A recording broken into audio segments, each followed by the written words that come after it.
Hello, hello, hello, and welcome to the Friday Night Chats. The Friday Night Chats are brought to you by the letter M because your memories matter. They're also brought to you by the Connecticut Crossroads Project, a 501c3 that preserves community through casual conversation. If you'd like to set up a conversation for yourself, or if you'd like to set up a panel discussion or a discussion with your organization, you can email me, Chris Fisher, or my partner, who's the fellow talking head over there. Yeah, right there. There he is. And our email addresses are right there.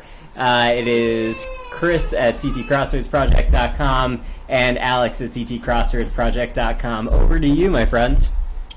Hello, good sir, and hello everybody out there. As Chris said, Alex, please email us your pandemic preservation memories, and if you would like to sit down for a conversation, we can do them remotely if you feel more comfortable doing that. So please, like Chris said, email us at Chris at ctcrossroadsproject.com or Alex at ctcrossroadsproject.com. Also, like and subscribe to our YouTube page and also Facebook page. And please send your family, friends, anyone you can think of our way. We love doing this, and it's a passion of both of ours. Tonight, I'm having a cool little smaller brewery out of Maine called Lone Pine. I got their OJ IPA. It's actually quite delicious. It's a little hazy IPA, though, so if you're not a fan of like the haze and unfiltered IPAs, you won't like it, but it's quite delicious. It's got I won't like it. No, if you don't like hazy in general, you won't like it. Yeah. Oh, you'll like it. I think you'll like it. You'll find it delicious. But it's really good. It's a small brewery. I did a little research on them. They only sell they sell 4 different types of beers. So, it's kind of a cool little craft small brewery. What are you having tonight, my friend? So I am drinking, I felt like I needed to represent like a hyper-local brewery to me. So I'm doing Superscript by Kent Falls. Nice. Yeah, it's good. It's peppery, like shockingly peppery. But I really enjoy it. On a side note, if I can say, I was going to go with the super local too, but everything was out localized. No, I know you hate local, yeah. Alex. No, I love local, but there was nothing backstory, which is nothing there. So. I thought right before we got on, you were saying how much you hated Connecticut. That's a lie. You have to be a liar. So what's been going on with you, man? Anything fun? Nope, just work and living through the pandemic still, trying to get through day by day. I know the last time we met for Friday chat, we were describing how, it's been getting like increasingly harder. I'm actually starting to feel that now too. The pandemic's really hitting. It's like you can't do anything, you can't go anywhere. Well, just because I miss seeing you, I miss seeing people, I miss being able to just go out and if I want to come over your house, just go. Yeah, I mean, I feel like maybe that should have just been like a full stop. Like, I miss seeing you, full stop. I mean, who cares about other people, right? I mean, well, like other people, family. I mean, I don't really care about other people. Whatever. There's 5 people I care about in this world. you, and you. Yeah, that's so true. Well, weren't you doing some sort of sort of experimentation, Alex? With, yes. I've been because I read news now and it just constantly is on my news feed. I just read it during work, and I was reading a couple articles where obviously they're not scientific in any sense. I don't want to get people panicked or anything, but this one guy in New York City, he lives in I guess he lived in a loft, and he did his own self-experiment of just wearing a mask essentially 24/7 to do everything just to see the ramifications of it. So I was like, oh, that's interesting. So I'm not doing it 24/7, but I'm just wearing it pretty much obviously anytime I go out, but even in the house, if I'm just doing day-to-day things like cutting onions, cutting tomatoes, making dinner, I'll put my mask on just to see again ramifications and just the mental exhaustion that it wears on you of just wearing a mask. And again, I don't think we're gonna have to wear masks inside by any means of the imagination at all, but it's just one of those things where I was like, this is interesting to do, and I think I've been doing it for the last 2 weeks now, and I'm gonna call it quits this weekend. So. But it's definitely exhausting, and it's not. I would definitely not do it for anyone. Don't do it. Yeah, I think that's kind of interesting, especially Like we talked about last week, like we are social animals. I mean, everybody wants to ignore the fact that we're animals, but we are social. And like, I love these like, and I get why they're doing it, but these people who are like, we're not socially distancing, we're physically distancing, and it's honestly, like, physical distancing is social distancing. Like we are, I don't know. No, I agree. It's not the same. Like you can, even if you go out to see someone and you have to sit 6 feet apart, with a mask and gloves on, it's just not the same. You can't have that physical interaction that you normally would have. Like I'm a hugging guy. I go and hug my friends. I hug my family. I don't like, hey, wave to you and then leave. Like I come up to you and I want to give you a hug, but I can't. I can't give your kids a hug. I can't give my nieces a hug. I can't give. It sucks. Yeah, I generally walk up to people and I lick their cheek. The only person I just go up to and hug without even asking is David Brennan. I just go up and hug him right from behind. Should I mention his name? I hope that's okay. So shout out to Northville Market, a corporate sponsor. No, not really. The Connecticut Crossroads Project. Good friends, good people. That's.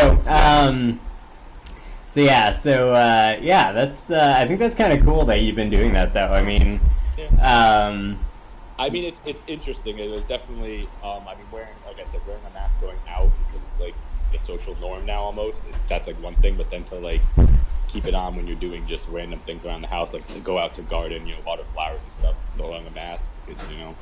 It's like again, like I said, it's like mentally exhausting because you're just like constantly like, oh no, because you can't talk. It's harder to talk. People can't hear you. It's muffled, so it's like it's not fun. Yeah, we could go back to the good old days of no masks and everything, but unfortunately, I don't know when that is. Yeah, so like I'm a total mask proponent. I don't want this to sound like I'm not, but like. So I was early on in this. I went to pick up some 4x4s at Home Depot because our two listeners may know because they're probably related to us, or they may not know. I don't know. But I'm restoring an old home, and so always at Home Depot. And I was wearing a mask, and I had like 4x4s and one of those like they're like flat. Like trolleys almost, and I'm pushing it, and what you don't realize at the New Milford Home Depot is that it's like slightly uphill, right? The parking lot part is, and so I'm like pushing it, wearing the mask that I didn't take off. It was like horrendously hot, and I got to my car and I felt like I was going to pass out. Like it was crazy, and I mean that's not even like one of these like highfalutin like social things. That was just like one of the like, oh man, I probably should have just taken it off because I wasn't around anyone as I was pushing up this heavy lumber. But yeah, it's crazy. Even at work, like folks who I normally see regularly, like it's just so.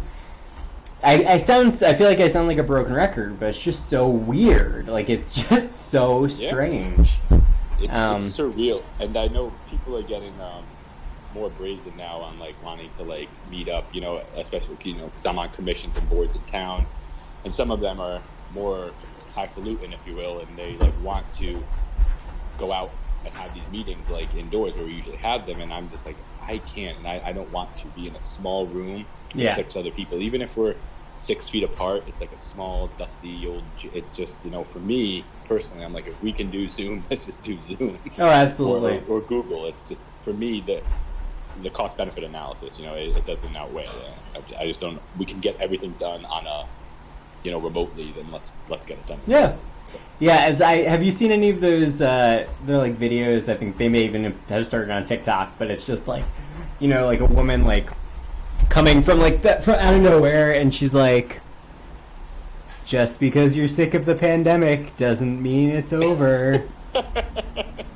I haven't seen it yet, but you doing it now, it seems like it would be very funny. They're great. Check these out. They're really good, and so incredibly true. Yes. Just because you're sick of it does not mean it's coming to an end anytime soon. So just please wear masks, wear gloves if you need to, have them, hand sanitize, wash your hands regularly, if not more so than often. Please. Please, please, please. Yeah, and hug the people you can. Yeah, exactly. And if not, you can do virtual hugs. Yeah. Virtual hug night now and then.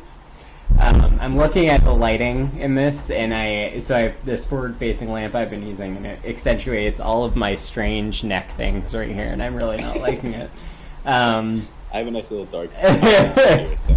I'm gonna turn my head down so people can't see that. I'm glad that you've been sort of having some fun with this and doing that. So need to do something to kind of speed this time up. Yeah, totally. I actually was up in the Catskills at a very small family wedding for like 14 people. It was small. And I did the ceremony, so that was super exciting. Excellent. Yeah.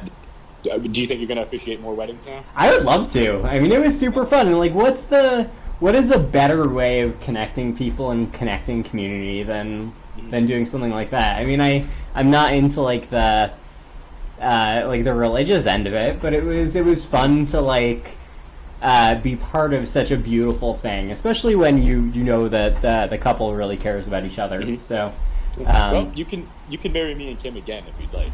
Yeah, I'll do your 1 year. And you can just marry us. I'll do your 1.5 year. Perfect. Thing. Yeah. That'll be awesome. I'll let Kim know. She'll be excited and happy. As a side note, the Connecticut Crossroads Project is not advertising the business of its president and founder, Chris Fisher.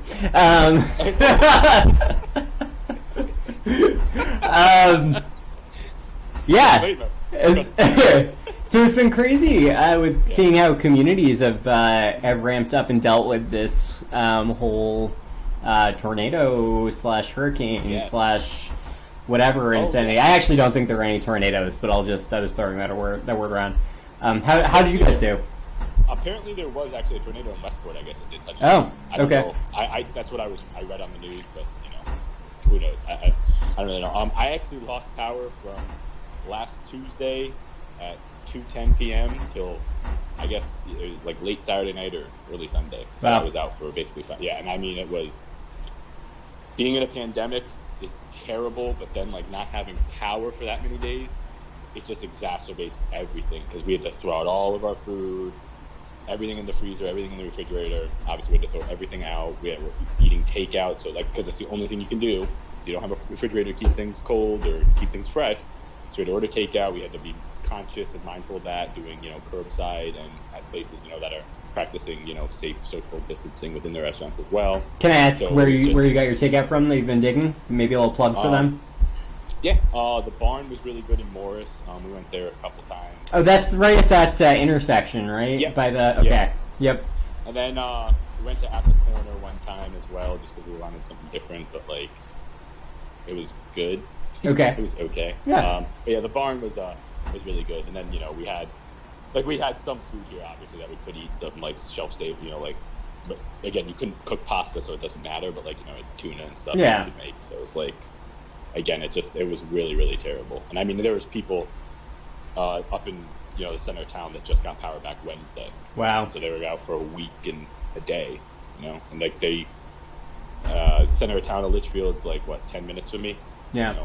2 miles maybe, mile and a half. So I mean, you can just see like the storm and obviously the electric companies, as we know, were not ready for it. And whatever they did or didn't do is not up to me to judge. But like we were just woefully underprepared for it, and it sucked. Yeah, that's... I mean, the tree fell down right outside our house, like on the other side of the street. Wow. Fell down the wire, like the electrical box or whatever on top of the phone pole. Mm-hmm. Totally exploded. You just saw like a fire thing shoot out, and then electricity went out. Wow. So I mean, and then that made work even harder. I had to, work remotely on my phone from time to time. I had to find a place to go do work. With my laptop wasn't charged. It was a pain, man. It was not fun. That's insane. Yeah. So, but I mean, again, my work was really willing to work with everyone who lost power, which was really nice. Letting you do kind of what you needed to do to work if you chose. Yeah. I mean, it was really good of them to do that. So, and plug for my employment. Yeah, I saw like a lot of good coming out of this. Like not good, but like good actions coming out of it. Like folks on on Facebook distributing water. Like there's this guy who runs the Boardman Bridge Farm at Maryland. I can't remember. It's right on the corner in Boardman Bridge, and his name is Joe Quadco, I think. Super decent guy, and he's distributing water and just going places and grilling hot dogs and giving people food. It was super decent. That's awesome. And I know there's. Oh, sorry. Go ahead. No. I was just gonna say, like, I love it when, crummy situations bring out good in people, I guess. Yeah. No, that's awesome. I mean, I know there's the elderly community that we have up here, and people who are on assisted living. We have the housing authority up in town, and I know because of the pandemic, because of the storm last week, where it knocked out all the power. A lot of these people had used Social Security checks or their last checks to buy food, and then the storm hit, and now they have to throw all that food out. So there's a couple guys in town who are basically raising money for gift cards for all of these people who lost all their food to Stop and Shop, Big Y in the area, wherever they want to go. Giving them gift cards. So I mean, it's good to see humanity still exists. Oh yeah. No, I think I don't know. I don't want to dig too much into this, but I think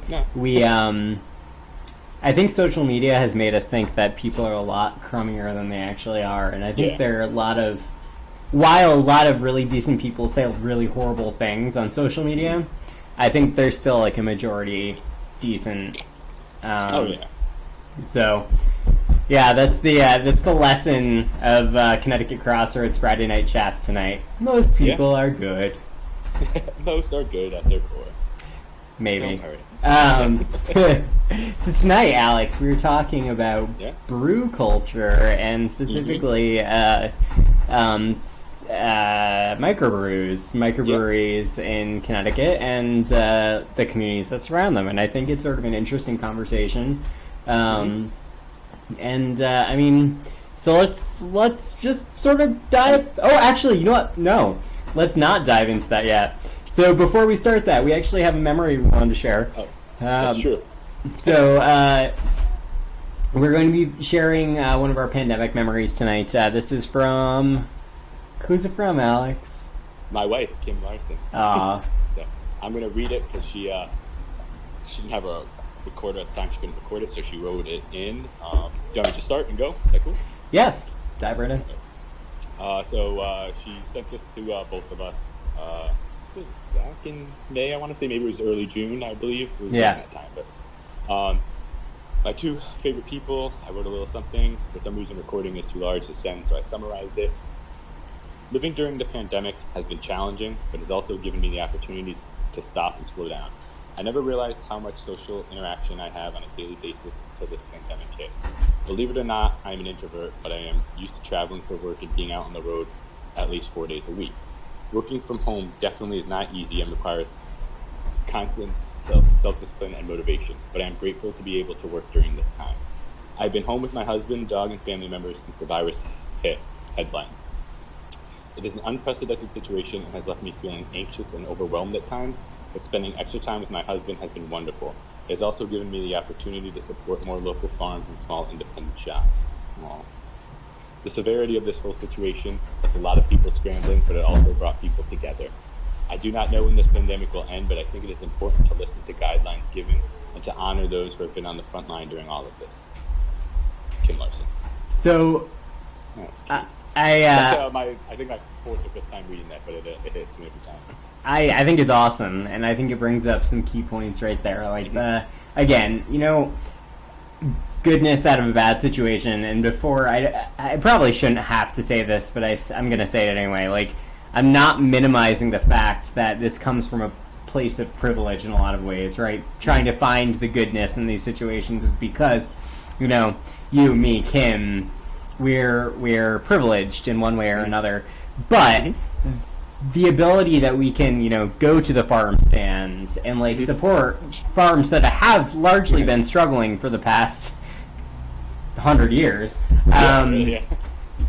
I think there's something really interesting, and maybe there'll be a reconnection with our food distribution structure. especially given the issues that were had in food distribution period. So yeah, I think I hope what comes out of this, I should say, because I don't know, but I hope like the support local comes back in a huge way. Where we all start supporting more locally, small mom and pop businesses again. Because they're a huge part of our infrastructure in this town, but in towns all over Connecticut. And I hope that out of this, the people I've spoken to in other towns, they're doing pretty much the same thing. Obviously they're ordering a lot online too because it's easier and more efficient. But like a lot of time when they can get stuff delivered from a local bakery or butcher or whatever, or they can go to get pick up local meat or local bread, they do that. As opposed to ordering Peapod or something like that. They order it from the source as opposed to getting it from Stop and Shop. Yeah, I know. Like we haven't really hit as many farm stands, but. So we get Misfits Market, but then we also, we've exclusively been buying the rest of our food from small local stores. Mm-hmm. Like part of the selfish, like I don't want to go into a big store. No, I agree. We do, the Bantam like pickup, the groceries that you pick up at Bantam. That's what we were doing for a while. It's just, supporting them, but it's easier to do. And they usually have the better products, honestly, than than Stop and Shop. Do they carry Sunwink though? They do not. Yeah. Is that a plug for Sunwink? Well, I figure if we mention it enough, there'll be corporate sponsorship. They should. Bantam Market would honestly be a great market for Sunwink. I think that stuff would fly off the shelves in the summertime, and also from November till like February for like those detox months. Sunwink is an herbal sparkling beverage. My wife knows far more about it than I do, but they are delicious. So I don't know if you find it, anyone. Please do. I think they're in Whole Foods now in the Northeast region. I think so. They're so tasty. Yeah. Which one do you like? The rose. You do. I think that's my favorite now. I used to be a hibiscus mint guy. Now I love the lemon rose. I love the rose in it. It's so delicious. So especially on a hot day too. No, I'm just saying on a hot day, like drinking that. Oh, it's so good. So we had the lemon ginger, I think. Ginger something. Detox ginger. Yeah, maybe. Okay. And it was the first time we had it. It was really heavy on this. There's cinnamon in it, and I was like, eh. And then we had it again, and the cinnamon wasn't as heavy-handed, and it was so tasty too. Yeah, it's a good product. That's another good. All the flavors I like, but I think like the lemon rose right now is it's your jam. My fave, man. Mix it with some Prosecco, maybe? Yeah, maybe we'll have a Sunwink with. Yes, a Sunwink Prosecco. Or Sunwink and gin you can mix, I heard. Oh, vodka, nice. Nice. Maybe, you can make a bourbon drink out of one of them too, I guess. I don't know. Why waste good bourbon? I'm just giving you ideas, Chris, to experiment with. I don't want to do these. It's all up to you. Find the magic. So speaking of breweries, now we can actually dive into our topic, and we're at 25 minutes in. Sorry. No, we're good. This is what this is all about. Before we actually dive in, though, I just want to update everyone. I can't recall whether we had touched on this, but we've had a few conversations. I actually had a great chat with Bill Hosley, and I strongly recommend that you check that out at www.cgcrossroadsproject.com. Bill is I'll call him a historian just for simplicity's sake, but Bill is a identifier and creator of communities and place. He is brilliant, and I just had such a great time chatting with him. He and I are sort of on the same... I don't want to say we're on the same level because Bill Hosley is like my idol, and I don't want to compare myself to him, but we have similar thought processes. You guys are contemporaries, man. I don't know about that. Sure. So, but man, it was a great chat. Bill has been in Connecticut for almost 40 years, so he's not quote unquote a native, although I would say he is because I think those definitions are nonsense. He started off at the Wadsworth Athenaeum as a curator and has since worked at places like Connecticut Landmarks and other places. So I would check that out. It was a lot of fun, and it was a really good experience for me to talk with someone who I admire so much. So So, Alex, and I think actually you did chat about your conversation I with. can remind. I mean, it's not up. It's not up yet. Because actually the recording actually just it finished last week. Actually, for whatever reason the recorder it wasn't going through, and then all of a sudden it clicked and it's there. Everything's good. I have to send it. So I apologize. I lost power and then I kind of forgot. So my apologies, everyone. But I had a fantastic conversation with a gentleman who lived through the flood of '55. Right. He was in New Hartford, and that's where he lived during the flood. And just listening to the emotions that ran through him while he was talking about not seeing his mother for a day and a half, 2 days, essentially because the flood hit. And she was working, I believe it was Simsbury at the time. She couldn't go home. Phones didn't work. Obviously, there's no cell phones, no nothing. It's landlines. All the phones were out, so she didn't know if they were okay. They didn't know if she was okay. Vice versa. They had to stay in their attic for a day, basically just living on water and mayonnaise sandwiches, as he says, literally just bread and mayonnaise. Yummy. I mean, I know. I do like me some mayonnaise, so maybe. Yeah. So, and just listening again to the emotions of him reliving his experiences. It's a gut wrenching tale, honestly, but it was beautiful, honestly, how eloquent he was, and he was very soft spoken, but you could tell the sense of community that built around after the flood and during the flood. People coming on their little fishing boats to try and help people out. One guy who actually was coming to try and help them was going to get these elderly people down the street first that was flooded, and on his way back his boat capsized, so he couldn't come get them. So I mean, the guy, he was fine, nothing serious happened to him, but it was just that was like his funny kind of story, and that he was like, oh, we thought we were gonna be rescued, but then in reality we were not, because the boat capsized. So Alex, do you think that, just as a side note, do you think that we're like more vulnerable now that we're so connected, or do you think we're less vulnerable during situations like that?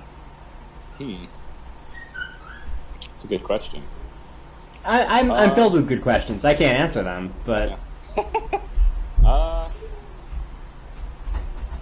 don't know. I can't answer that. I mean, I think with the advent of technology that we have, it's easier to get a hold of people now during during power outages or during events like that, God forbid a flood or something that happens again. So I think we're more connected in a sense, but I don't know. I don't have a good answer. I'm sorry. No, I think it's an interesting to think about. But what do you think? Let me ask you. I think that we may be more vulnerable because of our expectations. Mm-hmm. Okay. Yeah, I mean, I have such great sympathy for the folks who lost power for a large period of time. But I also so maybe it's not just our expectations; it's our culture. But so much is built around this interconnectivity now. I mean, look at you. You're telecommuting. You couldn't really work as effectively when you were when you had nothing. So no, and I mean, again, just to touch on that real quick, even going up into town to try and work, you have to be socially distance conscious, right? And most places up in town either didn't have power for a day or two, or they were restaurants that served lunch, right? So you had from 8:30 to 11:30 before the rush hour came, and then you have to leave. So you're only doing 2 hours of work, and then you have to come back home, and then you're on your phone the rest of the day. Or there's countless people up there who did this same thing, and it was just you can't efficiently work that way. But it's goes to show you, without the technology that we have and a way to counteract a storm like that, there's nothing you can do. Either take PTO, or if your job is willing to say, hey, it's okay, you understand you lost power, when you get it back, come back to work, or start working again. And some companies do that, I'm sure, but not all. And we're not the vulnerable ones, right? It's the folks who couldn't get in because of trees down that just lost that income. Mm-hmm. Yeah, no, absolutely. There was down trees all over Watertown for 5 days. When we were driving in Watertown on Saturday, there was people still with trees in their driveway, a huge tree. You couldn't get out of your driveway unless you drove up on your grass and then over the curve to try and get out, and up a hill on a driveway. I don't think anyone's going to do that. So how do you get water? How do you get food? How do you flush toilets without water, right? I taught you that. Yeah, you did. Thank you. I appreciate that. Um, Technically, I knew the answer. I was just confirming. oh, right. I was calling you in a panic. Back of the toilet or the front? Where does it go? The sink? I have this great book that's like, it's like all about like house stuff. I'll have to give you a copy. Yeah, please do. I need to learn these things. Do you righty tighty, lefty loosey? Which way is it? I don't know. My last note before we dive into the beer thing, but like, so my Jenny's grandfather, Grampy, he gave her his like inheritance to her was this book. It was like how to fix damn near anything. It's awesome. I need that. But yeah, so beer culture, beer, booze, beer. Yeah, beer. So I think a good place to start would be like just to name some breweries and that popped up over the past 10 years, 15 years maybe. I don't know, like Budweiser. They don't have to be Miller. Sam Adams. All right, folks. We're done. See ya. That's what we know about craft beer. No, I'm just kidding. Because like Two Roads game, that's kind of the biggest one in Connecticut that I think, and Stony Creek is another big one that I think people are like kind of find synonymous with Connecticut. There's a lot of smaller ones, like, and I think you're drinking one tonight, right? I don't think we should start there. Okay, that's fine. So I'm actually going to say let's start. I was going to go down a road. I don't think you knew I was going down, but go ahead. Well, okay, so we can completely redirect and you can ignore me, but I think we should start at your entree into craft beer. Like how you and I like sort of, because I think it's sort of like the global story. Like I don't think we're unique. No, what? You told me we were unique when we were doing this. You told me I was special. Yeah, you told me I'm a special guy. I'm good at math. Well, what was your first foray into craft brew or just beer in general? So like, I didn't start drinking until I was 26. And so I started off at a very different path and very different place than many people. Mm-hmm. I didn't start off drinking crummy beer and like, Kool-Aid mixed with like mystery clear liquor. Bathtub gin. Because I know that happened, Alex. Don't lie. I did. Bathtub gin was where I started. That's what happened. So I started drinking like whiskey. Like that's where I don't know, and gin, and like so that's where we really sort of entered this whole thing. I didn't start drinking like beer and actually enjoying beer because I had it and I was like, I'm not really into this. I hated IPAs. Like to start off, I despised IPAs. Wow. I drank exclusively dark beers, like good dark beers, but dark beers. Any kind that you care to mention? 1050. I'm trying to think of some other stuff. I loved like the oatmeal bourbon. Oh, Samuel Smith's? No, Founders. The one that comes out like once a year. Mm-hmm.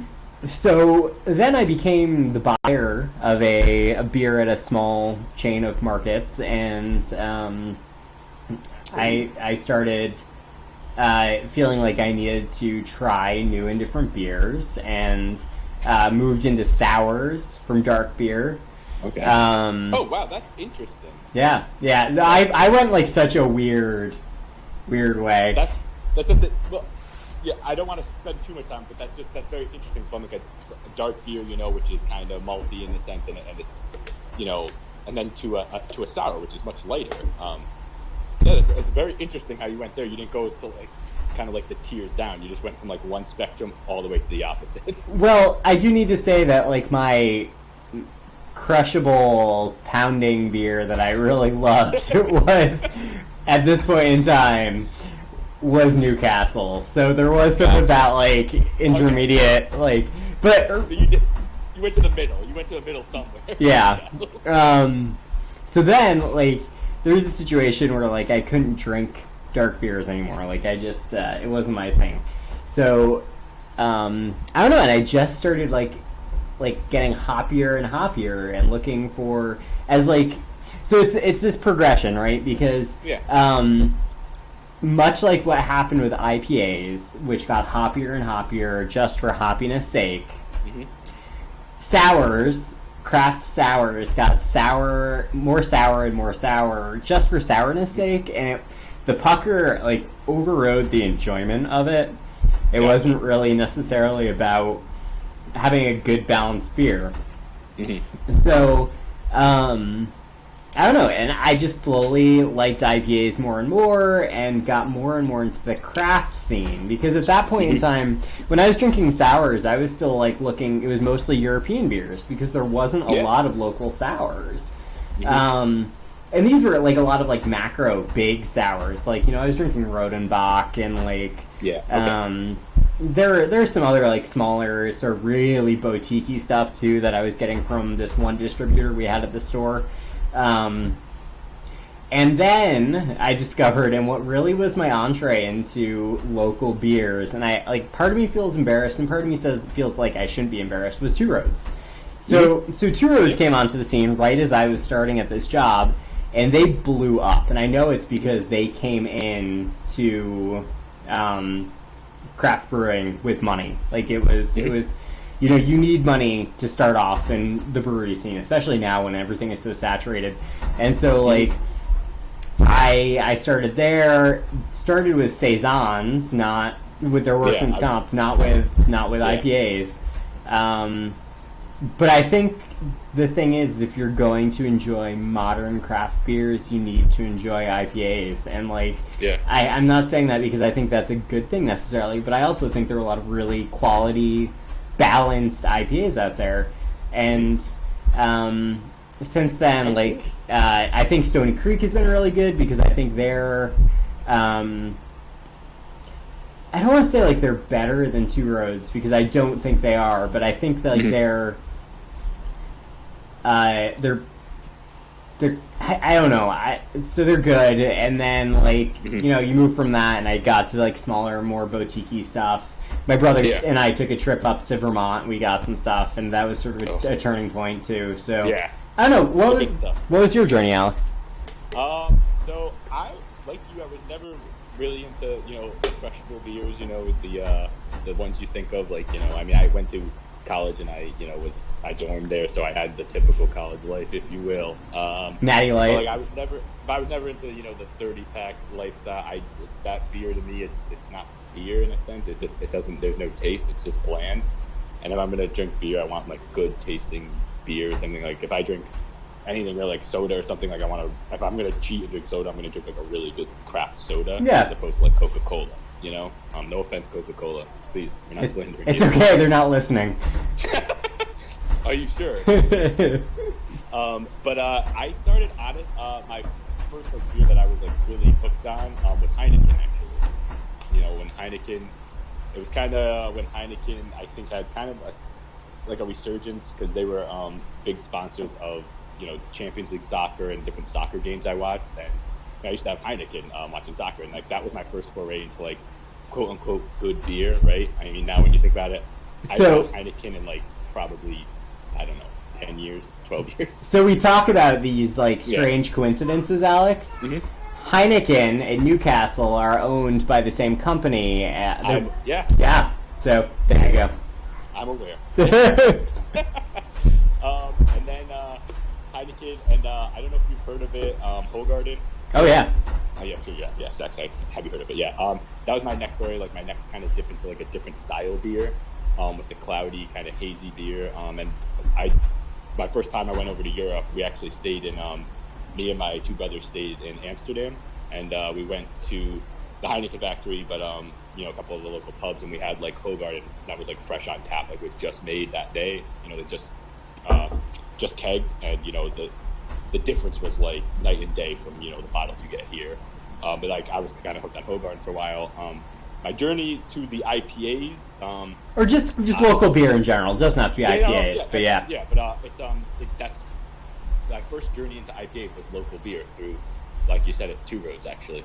Two Roads was the first like IPA I had. I had pale ales before, but the first like India Pale Ale was Two Roads. And I think there's something to be said about what Two Roads did. I think they sparked this kind of cool brewery where you can go hang out, but also just this cool, good, drinkable beer. Like every beer there I think I've had is pretty good. I don't think I've had a bad one there. Do you think they've made... I don't want to take away from your story, but you can answer this after. I was just going to say, last thing I was going to say is your sour thing, because I hate sours. I don't like sours or like framboise beer. I don't like any of those. But guess who turned me on to those? My partner in crime, Chris Fisher. That was... You've turned me on to some actually really, really good, like, niche kind of sours, and like hard to get sours that are actually really good and refreshing. Not too sour. Like some of the sours I pick out, or like if I go to a bar in China, they're like super puffery sour, and I don't have a good nose for those things. You do, and thank you for that, because I'm always intrigued. Me like, I have this nice beer for you to try. And I'm like, all right. Yeah, those are some good Mondays. Yeah. But yeah, that's basically my kind of journey. It started with Heineken, which is like kind of everyone's Heineken. So then like more of your microbrewed craft beer, and now drinking IPAs. And I mean, I'm an IPA guy. Like, I love IPAs. The hoppier the better for me, honestly. So I don't like too much malt in my beer. So like I'm just more of a hoppy kind of guy. So any good IPA I can only find through like small little microbreweries, really.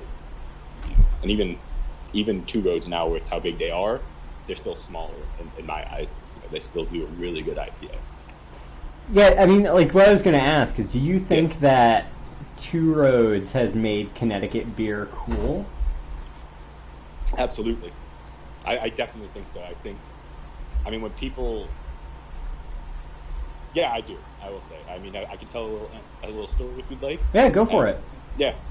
So, I mean, I have some friends I used to go to college with who were from out of state, and their first foray into good beer was actually Two Roads. This was, 2020, so it's probably 15 years ago.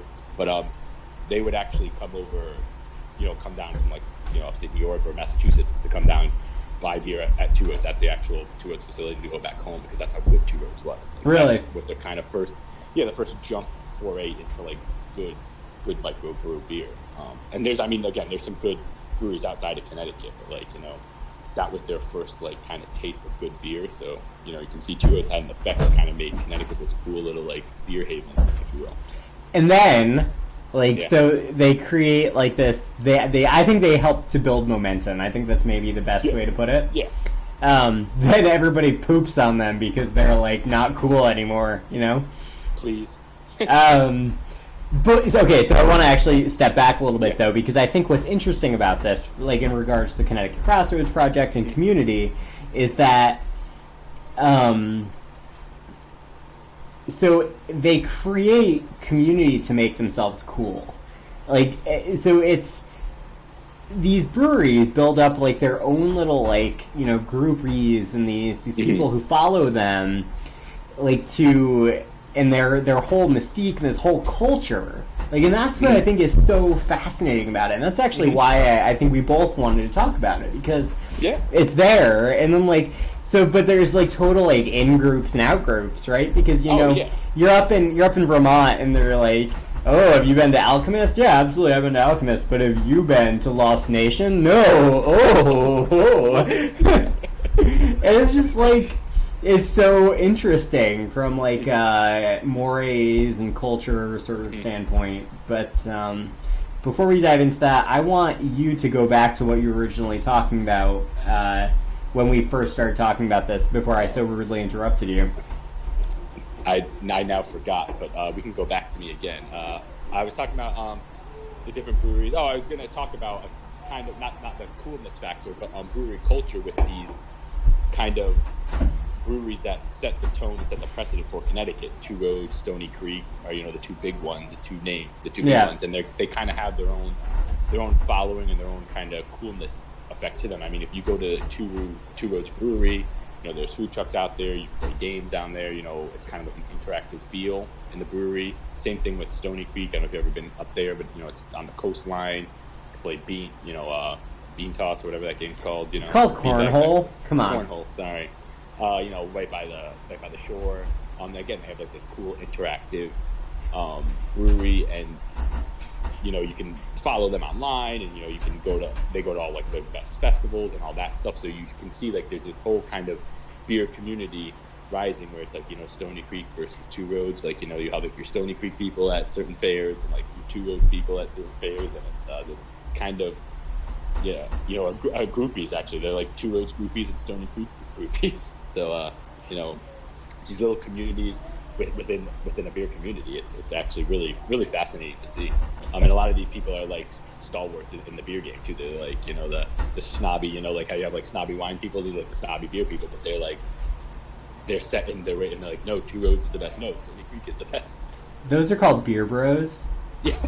Oh, okay. I didn't know there was a name. I'm sorry. No, I have no idea. That's my brother and I call them. Gotcha. But what's sort of interesting, and when you say that, is that yes, there's definitely rivalry, and I'm sure they compete against each other, especially because they're like probably. I really don't have anything to support this, but I think they're the two biggest breweries in Connecticut. I don't know, but I mean those are the two bigger ones that you always hear about. So although Nebco is actually pretty large, Nebco. But I forgot. So there's actually three. Nebco, that's another one. Nebco, there's the other beer bros from Nebco, if you will. But Nebco has managed to, I feel like, maintain some of that like mystique, whereas Stony Creek and Two Roads is definitely much more like mainstream. I don't know. No, I think you're right, and I think to your point, I think Stony Creek and Two Roads have kind of where they were. Initially, they were like, "Oh, we're going to stay small and stay this kind of niche beer where it's like kind of hard to get. You kind of have to come here. You kind of have to be in the know to where to get it." Now you can find it all over. Whereas like Nebco, outside of Sea Hag, there's not many beers you can find all the time, right? Right. Like Fuzzy Little Ducks, it's brewed every now and again to kind of keep that, the taste there that people want it. You can only go get it there. I think it's. What is the other one, like Fuzzy Ducks or something? There's like another one. It's like a hard to get G-Bot. IPA. Yeah, G-Bot's another one. It's really hard to get. So I mean, I think they're doing it in their own way, where they're like you can get kind of their mainstream beers, but then they have like these special releases where you can hardly ever get, and it makes that wanting for Nebco even more. I feel, whereas Two Roads and maybe Stony Creek, I guess, have like saturated the market almost. Yeah, and I wonder. I don't think in a bad way though. I wonder if part of it's like intent though. Like I really wonder. Like I think, I don't know. I can't speak for anybody at Two Roads, but I feel like they went into the game knowing that they wanted to be bigger. They wanted to have a quality product. I'm not diminishing that, but they wanted to be more mainstream. Whereas I think Nebco definitely still like they want to be that like sought after small IPA. I agree. Or whatever. I think. And I think you're seeing it now with like new or limited releases that Stony Creek and Two Roads are doing now to try and keep that small feel. That's small beer feel. It within their brewery. They're coming up with like hard to get releases, which I think kind of again minimizes them to like a smaller brewery when maybe in fact they're not. They're like a bigger, almost a Sam Adams brewery almost.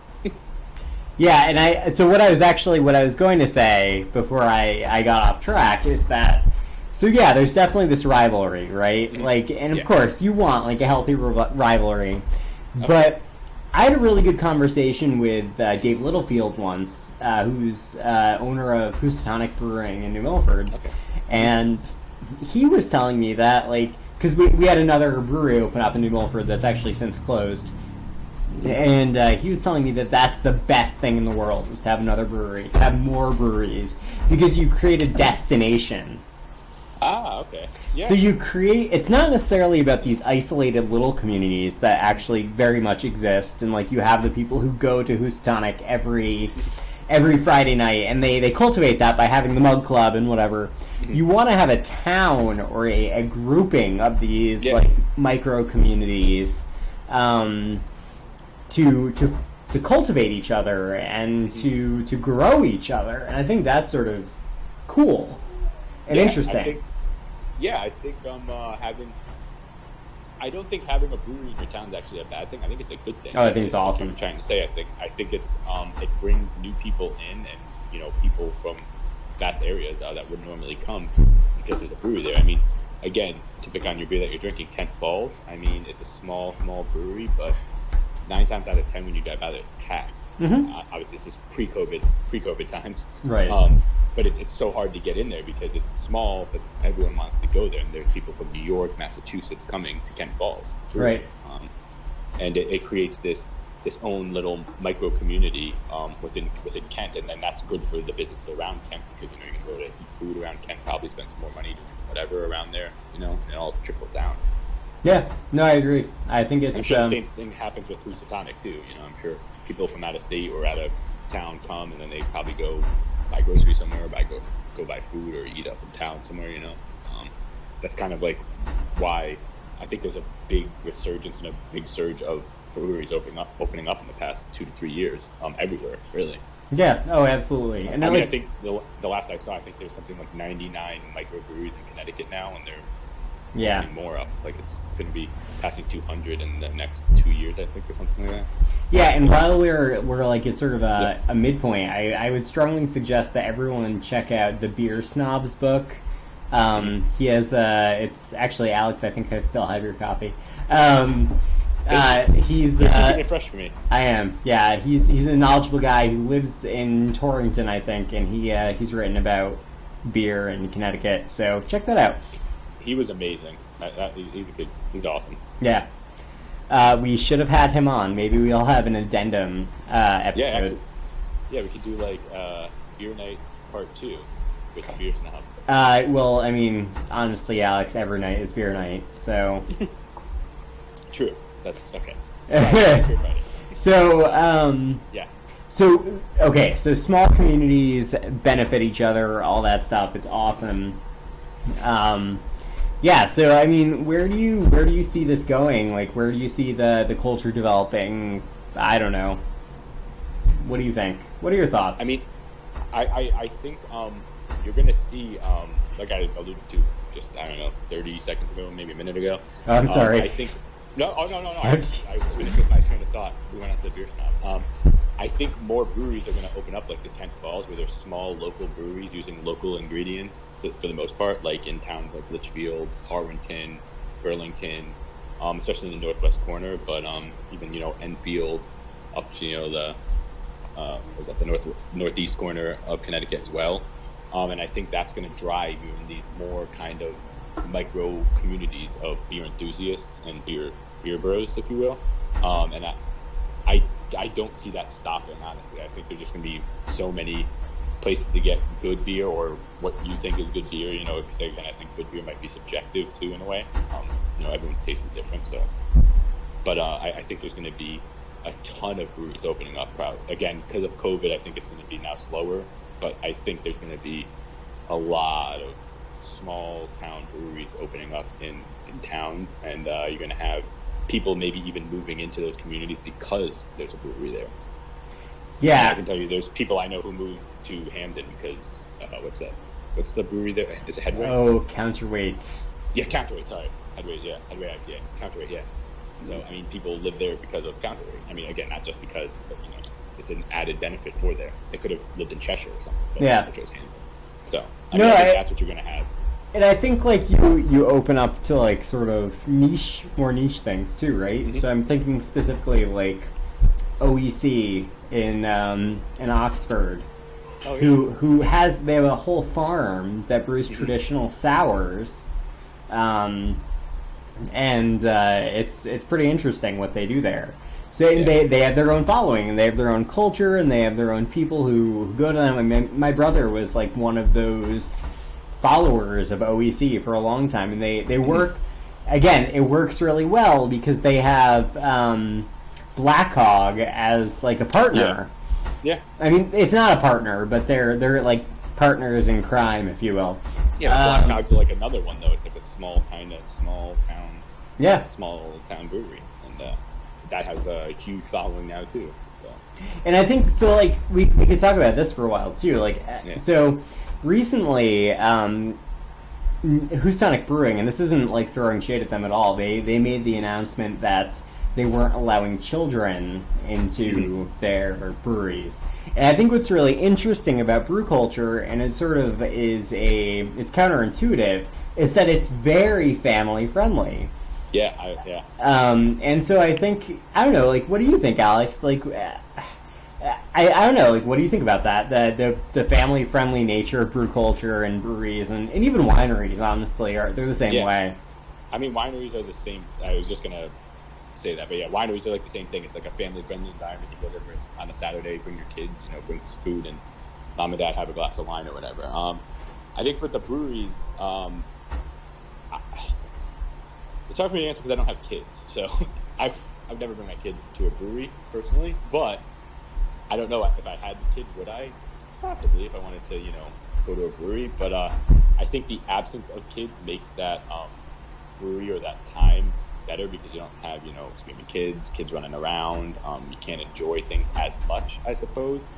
But then again, I think like some breweries kind of make it almost enticing for kids to come, right? Like they have games there, they have things to do that kids would like, like cornhole, like ring toss. So I mean, I don't know. Do you think it makes it less of a community if you like exclude the entire family? I mean, sure, you exclude you exclude families, so of course. But I mean, like, kids can't drink, right? You have to be 21 to drink. So what is the purpose or the point of bringing your kids to a brewery? I guess is my question. Like, why would you think that's like a good family event? I guess. It's the best way to deal with kids. No, I don't think you're excluding, families because mom and dad can still go out if they can get a babysitter, for instance, or if their kids are old enough to be left alone to, babysit themselves. If you have young kids and you can't afford a babysitter or get a babysitter, then I think then you're kind of, you're not as welcoming to families. But I mean, then again, you can always probably go buy that beer at the brewery if you wanted that beer to try. You could always go pick up beer at the brewery, or if they're sold at a local grocery, you could go get it there as well. So it's not like you can't get the beer. So I would say that I feel like the exclusion of families, and again, I really understand why Houstonic is doing it, especially right now, but so it makes it, I feel like it diminishes the culture because like when it goes to a place that it's no longer a place that like you can drag your entire family, you can just hang out. I mean, it's because like obviously like none of us who are like into beer and enjoy beer, it's not about getting like drunk, right? Like it's about like enjoying the beer, tasting the beer, like, and so like you want to go there and be able to do that. I don't know, but like not everybody has families, and I totally get like some people are irked by kids, and like some people don't take care of their kids, and they just let them like do whatever. I almost wonder if it was like a few bad actors that made that. Oh, I'm sure. Exclusion for everyone. I think that's probably what happened. There was like a few bad apples, and then now everyone's excluded. It's like the same thing. Dogs used to be allowed on beaches, and because of a couple people not picking up after the dogs aren't allowed on beaches. It's that kind of same mentality. But the reasoning for that is because dogs hate surfing. False. Dogs love to surf. There's several good YouTube videos of dogs surfing. So back up, man. But I mean, I went with you to Houstonic Brewing before. I've been, to other breweries, and there's kids there, and honestly, I don't mind that they're there. I never even noticed them because I'm too ingrained in like trying the new IPA or the new sour at a place now because you've had me into that kind of like try the sour at the place. Okay, I'll try the sour. Try this vinegar, this alcoholic vinegar. Try that. That's actually just so I know because we'll forget before we finish.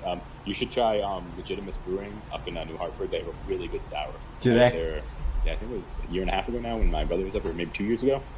Super, super tasty sour. Not too puckery sour, a little bit more fruitful notes. It was really good. And like I said, I'm not a sour guy. So this is, again, I feel like I should, as like a beer person, I feel like I should be ashamed by this, but like, I really enjoy, Lagunitas has this like, It's not technically it's a sour. It's a sour mash IPA.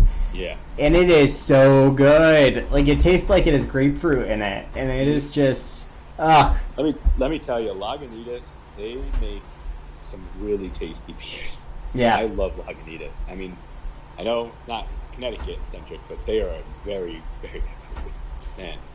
So do you think, like, from like from a tourism standpoint and like building sense of place, okay, maybe stealing from some stuff from my man Bill Hosley, do you think that breweries can help in that? Yeah, I mean, look at the Connecticut wine trail you have. You have a passport book you can get now. Yeah. You know, and this was made for the wineries that we had here. And now, if you open that, or if you get that booklet, it also has breweries in there now, too. So you get added benefit, like if you see, I don't know, 100, you get like a T-shirt from one of the breweries, or the wineries, whatever, or a hat, or something like that. Right. I don't follow that stuff, because I don't want to visit them all. I don't think I can, honestly. There's too many, but you know, I think it creates this kind of tourism hotspot and tourism hub where people want to come because they're like, oh, hey, we can stay, you know, in New Haven and we can go to Two Roads, you know, or we can stay in Madison and, you know, go to the Stony Creek Brewery or something like that. And it creates, you know, you're by the ocean, you're at the beach, you have all these great restaurants, and then you have this brewery you can go see, or you can see 4 breweries in a day, or 4 breweries in 4 days, you know, whatever it is. Because they're kind of so close together now, too. There's a lot of breweries that are opening up semi-close together. Like Two Roads to Black Hog really isn't that far. No, not at all. Like, you can go to Two Roads, and then you can go to Black Hog, you know? Yeah. They're 20 minutes apart. So, I mean, I think it's definitely a boost for tourism and boost for Connecticut. And I hope we promote it even more, because I think it's a really valued asset for Connecticut. Because we have really great breweries in the state that are doing things correctly. I think doing it right. Oh, 100%. Yeah. I mean, I can't really think of a bad brewery in Connecticut that I've been to. Generally, I don't. No, I mean, I can't either. I think we're doing. I'm sure there are some out there, but yeah, or we're not willing to say. Yeah, that's true, because you never know who's listening to Coca-Cola. So I think we're at an hour, Alex. Actually, we're in an hour 2. So I think we should probably start wrapping up. I feel like we didn't spend nearly enough time talking about beer culture, and I feel sort of bad about that. But I think what we could do for a future one is, like you said, maybe have a beer culture and bring on, if he's willing, the beer snob. Yeah, we can try. I mean, it'd be interesting. Or if not, we can just have another one where we spend... Because we went into talking about pandemic stuff a lot in the beginning, because we were off a week, so like... Yeah. But I still think this was good. I mean... Yeah, no, I mean, I think this is what we do. This is what we do. We chat. So, Alex, if you wouldn't mind, let's do... Before we sort of wrap up and we do recommendations, I just want to remind everyone to please like and subscribe on Facebook, and please like and subscribe on YouTube, or as the cool kids on all the YouTube channels I watch say, mash that subscribe button. Yes, please like and subscribe. That's your pandemic preservation, please. That's the other thing, is we are still doing the pandemic preservation thing, so please send us those. And when we get to 100, we will pull a name. Rabbit out of the hat? And the name of someone who will be the recipient of a gift card to Amazon. So that's pretty awesome too. Also, because I keep forgetting to mention them, the Judy Bros Awards. We will be stopping the nominations for those the beginning of September. So please get those to us. We'll be announcing them at the end of September. I believe September 30th. So please send those out to us as soon as you can, because we'd like to award someone outside of the ideas that we have, although the people that we have are awesome too. Although it's going to be me. That's true. I thought it was me. Sorry. Okay. So finally, Alex, let's do recommendations, but I want to throw a wrench in this. If you could just recommend a Connecticut brewery that we haven't mentioned tonight. Ooh. But you can do your recommendation first. I'll do mine, and then we'll come back to you. How about that? All right. Okay. Brewery we haven't mentioned yet. Yeah, man. This is tough. Do your regular recommendation though. It's fine. All right, I'll do my regular recommendation first. I recommend Umbrella Academy. Okay. I just started watching the second season. Such a good show. Oh my god, it's awesome. It's got superheroes, superpowers, time parallel, paradox. Oh, it's awesome. It's so good. Yeah, the storyline's awesome. Historical content is super cool too. It's just a great show, and it's one of those binge watchable shows for during COVID. So highly recommend. Yeah, I just love like the introduction of like the whole like Kennedy thing is interesting. Oh yeah. So my recommendation, being the complete nerd I am, so I as probably you know or you may not know, I am an avid board gamer, but occasionally I will play video games. I'm going to recommend, to my wife's chagrin, who's in the background someplace, Stardew Valley on the Nintendo Switch. It's also available on Steam and a couple of other places. It is so much fun. It's like it's a farming simulator, which sounds horrible, but it's good. Just check it out. Okay, Alex, your beer recommendation. So this is actually a brewery I went to for the first time, actually with my wife. We were just driving by, and we're like, "Oh, there's a brewery here? I had no idea." She's like, "Do you want to go?" I was like, "Absolutely." Okay. And we got flight beers. It's called Relic Brewing. Okay. It's in Plainville, I believe. I think it's in Plainville, New Britain. It's around that area. But it's really. You could be making this up, and I wouldn't know. So. No, it's good beer. They're a really good brewery. They have tasty IPAs. I did have a sour there that I was not a fan of, but again, I'm not a sour guy, so I'll reserve judgment. I'll leave that up to Chris to let me know if the sour is good. So whenever you want to go, man, as soon as we can, we can do a Zoom meeting there. Let's do it. Yeah. So I'm gonna cheat and break the rules. I'm gonna recommend Counterweight. Well, technically, we didn't really. We just mentioned it because I was the story of people moving. Right. Cousin. So that's fine. So talk about like good beer drawing people in. My brother goes there regularly. It's become he talking about like beer creating community. I mean, he would go to I don't know if it was Counterweight or if it was OEC like every Friday night. I think that's sort of interesting for a place that's like just about like something that you consume. I don't know. Yeah.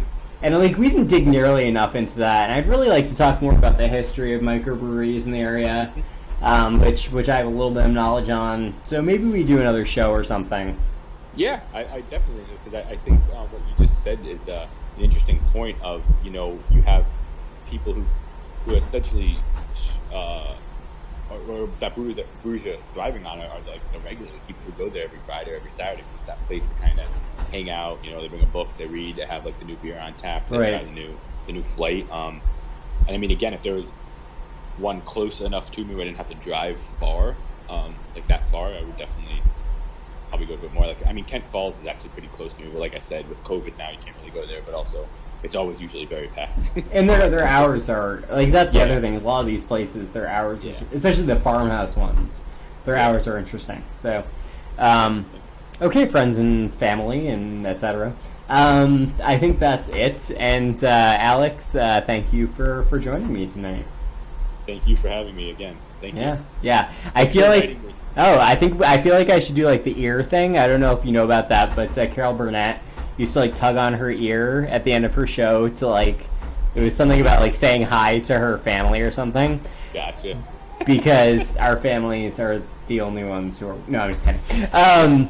So, thank you so much to everyone, and I hope you guys have a great week. We'll chat with you again next week, and I don't know what we'll be talking about, Alex. Maybe it'll be beer, maybe it'll be something else, probably something a little bit more historically oriented. But we'll catch you all on the flip side. Alex, thanks, and see you next week. Thank you, guys. Thank you all. Bye. Bye.